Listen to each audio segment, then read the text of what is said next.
E, gente, tem um último caso para a gente tratar aqui rapidinho, que é um desses casos assustadores, aonde uma pessoa vai tirar a vida da outra. Ou seja, o que está acontecendo? É a banalidade completa do crime. Eu não gosto, logo eu vou te exterminar. E a gente está falando, né, do caso que aconteceu em Minas Gerais, que durante uma... Isso aconteceu na segunda-feira, tá, gente? Durante uma coleta de lixo...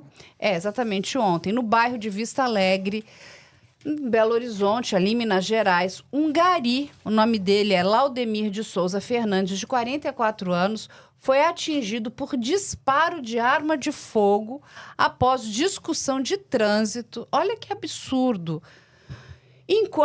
Envolvendo o caminhão de coleta e um veículo particular conduzido pelo empresário René da Silva Nogueira Júnior, de 47 anos.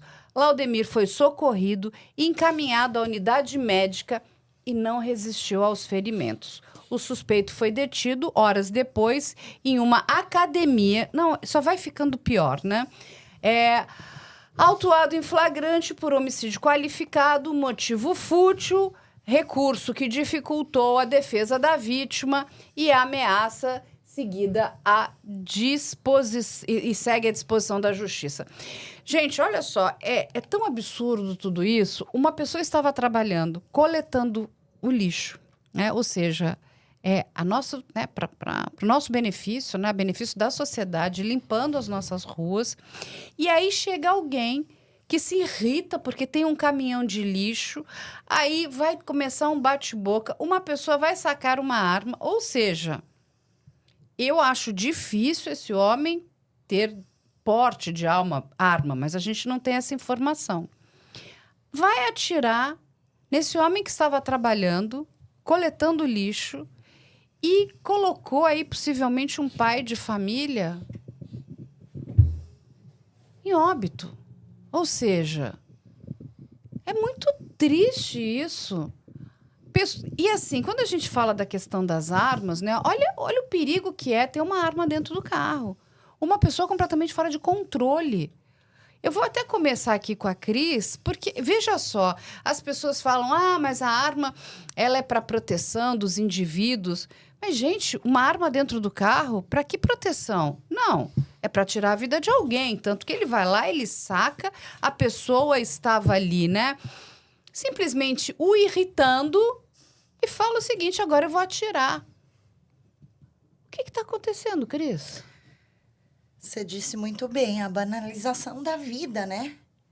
Que é isso? Falta de respeito com o trabalhador que está tendo. O que ele acreditou que dava o direito nele?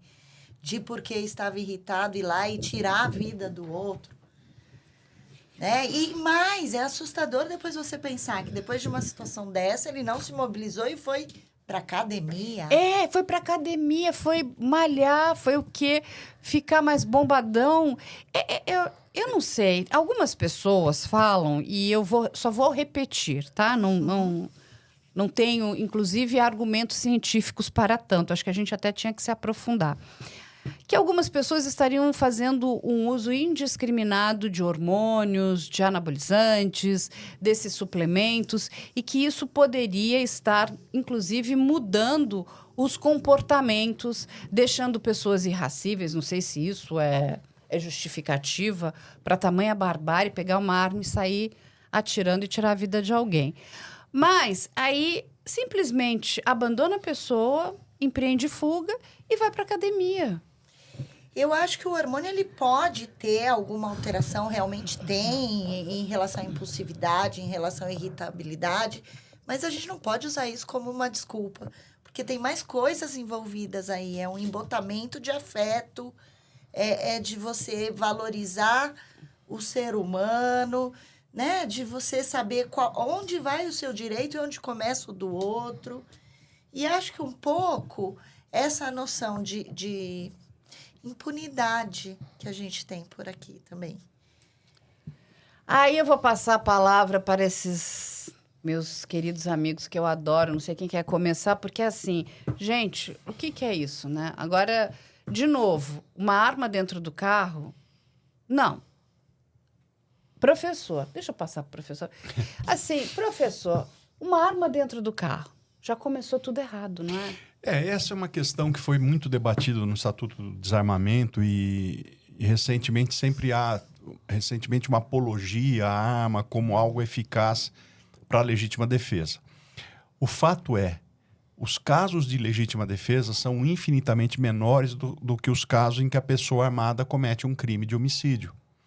Quando se fala em desarmamento, se pensa exatamente nesse tipo de crime.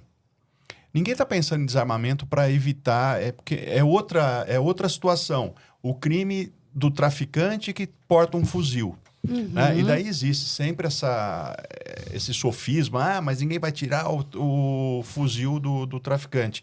A ideia do desarmamento é de uma pessoa que não se dedica à prática criminosa e que compra uma arma para ter aquela sensação de segurança e acaba, num momento qualquer, se descontrolando e praticando um crime de homicídio. E vira um criminoso.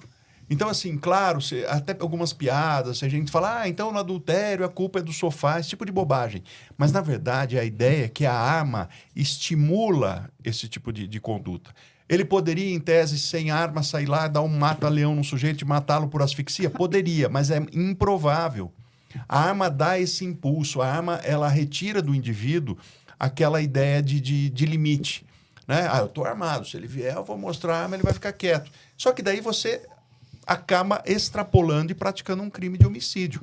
Esse, aliás, é uma situação, em princípio, né? Claro que talvez ele tenha argumentos defensivos, né? Certamente terá a defesa, mas é um caso clássico de motivo fútil. O motivo fútil não é tão comum assim, é mais comum o motivo torpe. E muita gente faz confusão entre a torpeza e a futilidade. Aí é clássico o motivo fútil. Não sai da minha frente no trânsito, eu vou lá e mato a pessoa. Né? Então, e depois o comportamento a posteriori não interfere na classificação do homicídio, mas pode ser usado na fixação da pena. Né? Então, além de ter a futilidade, o recurso que impossibilitou a defesa, um comportamento que revela a indiferença com a vida. A ponto de continuar, eu vou lá na academia, continuo, faço o exercício, vou lá puxar ferro. Né?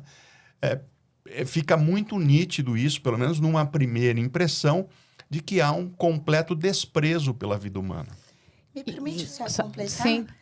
E além desse desprezo, dessa frieza, dele não ser tocado, porque tirar uma vida humana mexe com a gente, né? Sim.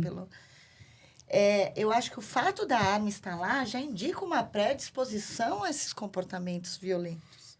Você não vai ficar andando o tempo todo com uma arma dentro do carro se você não pretende em algum momento usá-la ou se não te der essa falsa sensação de poder.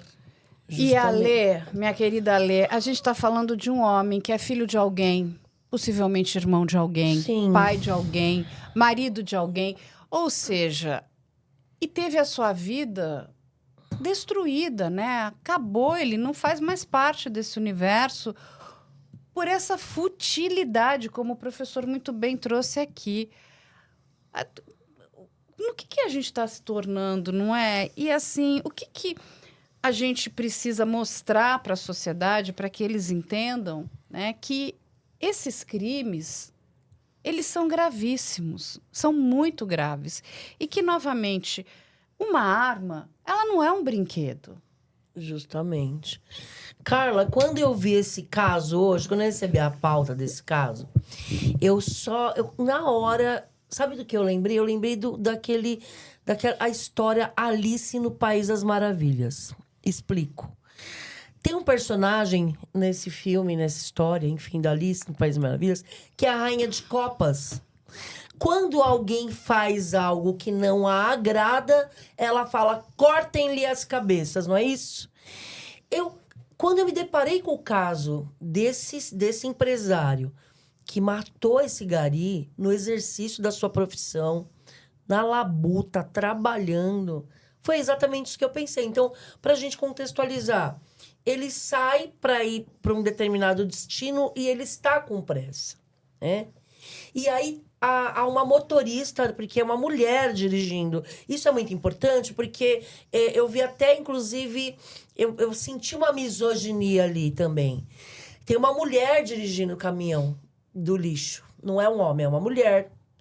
E ele quer passar, só que ela está manobrando o veículo, porque eles estão em meio a uma coleta ali.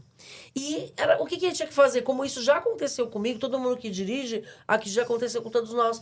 Quem nunca se deparou? Gente, ali eles estão ao serviço da sociedade, né?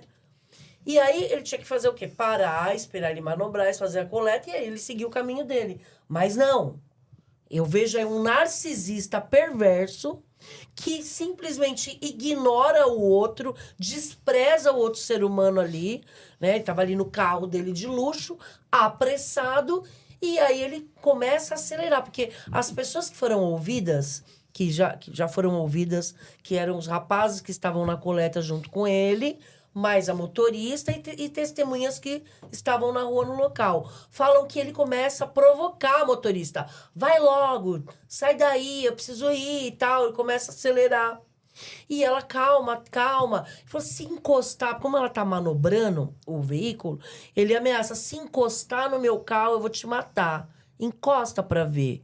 Isso testemunhas de quem estava ali. Encosta no meu carro. Ele ameaçava a motorista, que é uma mulher. Aí a vítima, que é o gari que morreu, ele foi defender a motorista. Falou, que conversa é essa? Tá ameaçando, ela tá manobrando, calma aí. Fica tranquilo que você já vai passar. Então ele tentou intermediar, porque ele percebeu que houve ali uma discussão entre ele e a motorista. Ele vai intermediar e aí o foco da raiva dele se direciona agora para a vítima, que na verdade aborda ele ali tentando minimizar a situação, tentando acalmar. E aí ele tem a arma ali. Em relação à arma, especificamente, a gente tem que contextualizar o seguinte. Essa arma era da esposa dele, que é delegada de polícia.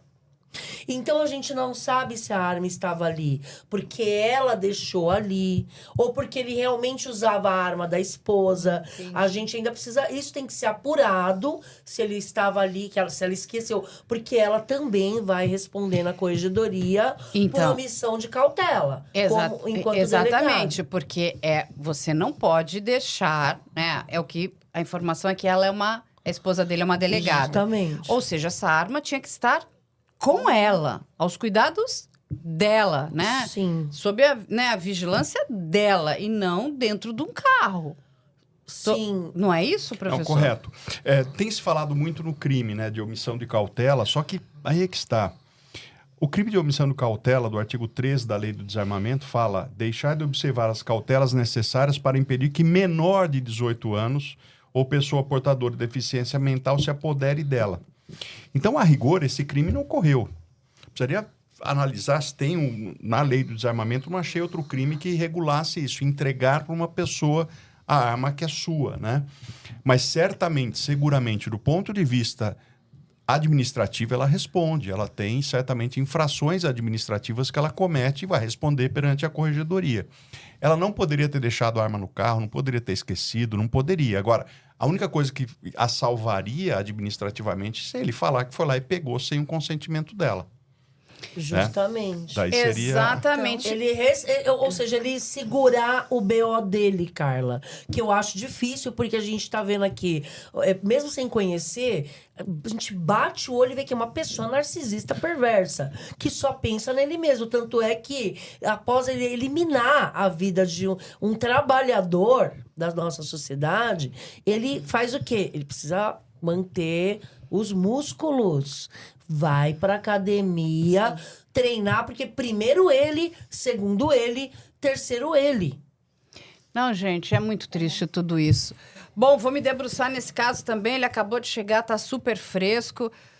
Digo para vocês que vim lá diretamente hoje do DHPP, estava lá, né, na questão aí do Felca, das ameaças que ele está recebendo. Estamos todos ali, né, juntos para ajudar a identificar quem são os autores dessas ameaças e, inclusive, dar apoio para ele, porque, de fato, ele precisa deixar aí o nosso carinho para o Senzi também, que é um grande amigo, advogado, sabe, inteligente, e tenho certeza que a gente vai encontrar quem está por trás aí dessas ameaças e, novamente, comete crime.